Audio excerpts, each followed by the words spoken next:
একান্ন পীঠ ত্রিশ্রোতা ভ্রামরী দেবীর বাৎসরিক পুজো উপলক্ষে 5 দিন ব্যাপী মেলা শুরু হলো বোদাগঞ্জে। রাজগঞ্জ বিধানসভার অন্তর্গত বারোপাতিয়া গ্রাম পঞ্চায়েতের বোদাগঞ্জে মাঘ মাসের মাঘী পূর্ণিমা তিথিতে ভ্রামরী দেবীর পুজোর মাধ্যমে মেলা শুরু হলো। এদিন পুজো ও মেলার সূচনা করেন এসসিডি এর সদস্য তথা সমাজসেবী কৃষ্ণ দাস। এছাড়াও এদিন নতুন অন্নপূর্ণা মন্দিরের উদ্বোধন করা হয়, পাশাপাশি দুস্থ মানুষদের বস্ত্র বিতরণ করা হয়। জানা গিয়েছে 23শে ফেব্রুয়ারি থেকে 27শে ফেব্রুয়ারি পর্যন্ত মেলা চলবে। নানান সাংস্কৃতিক অনুষ্ঠানের আয়োজন করা হয়েছে। পুজোর পাশাপাশি প্রসাদের ব্যবস্থাও করা হয়েছে। এই বিষয়ে কৃষ্ণ দাস জানান, প্রতি বছর মাঘী পূর্ণিমায় ত্রিশ্রোতা ভ্রামরী দেবীর বাৎসরিক পুজো করা হয়। এবারে এই পুজো 52তম বছরে পদার্পণ করেছে। এবছরেও সাড়ম্বরে পুজোর আয়োজন করা হয়েছে। পুজোর পাশাপাশি 5 দিন ব্যাপী মেলার আয়োজন করা হয়েছে। এবার আমাদের যেভাবে আমরা প্রতি বছরে করে আসি, আমাদের এখানে সাংস্কৃতিক অনুষ্ঠান থাকে, বিভিন্ন রকম, যেমন হচ্ছে বাউল গানও থাকে, তারপরে অনেক নাচ গানও থাকে, অনেক সময় নাটকও থাকে, সব থাকবে। একটা মানুষের মনোরঞ্জনের জন্য সাংস্কৃতিক অনুষ্ঠান আমাদের এখানে আছে। তার পাশাপাশি যেমন ভোগের ব্যবস্থাও আছে। আর মানুষের নিরাপত্তার জন্য আমরা ফরেস্ট ডিপার্টমেন্টকে আমাদের বলা আছে যাতে কোনো রকম অসুবিধা না হয়।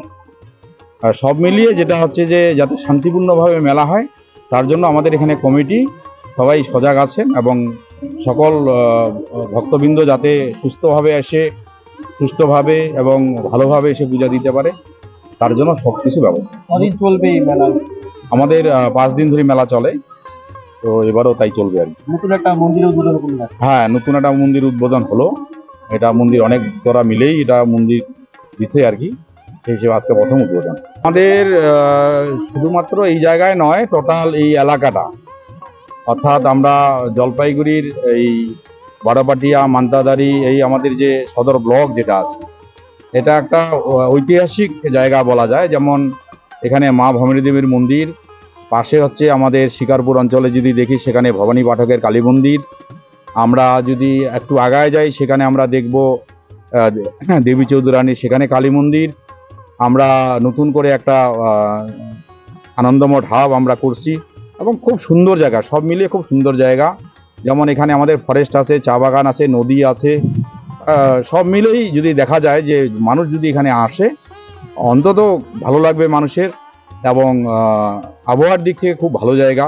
তিস্তা নদী এত বড় এলাকা, যেখানে সুন্দর বাতাস বয়, সুন্দর জায়গা এটা। পাশে হচ্ছে ভোরের আলো আছে, দিদির যে পরিকল্পনা এবং দিদির যে স্বপ্নের মানে প্রকল্প ভোরের আলো, সেটাও এখানে আছে।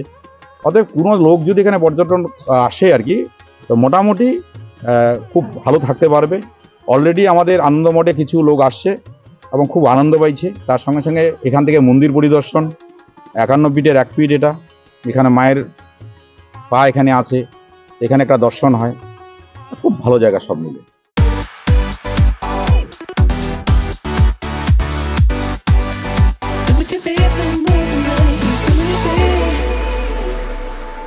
पचास 50,000 लोगों को अपनी मंजिल से है जोड़ा।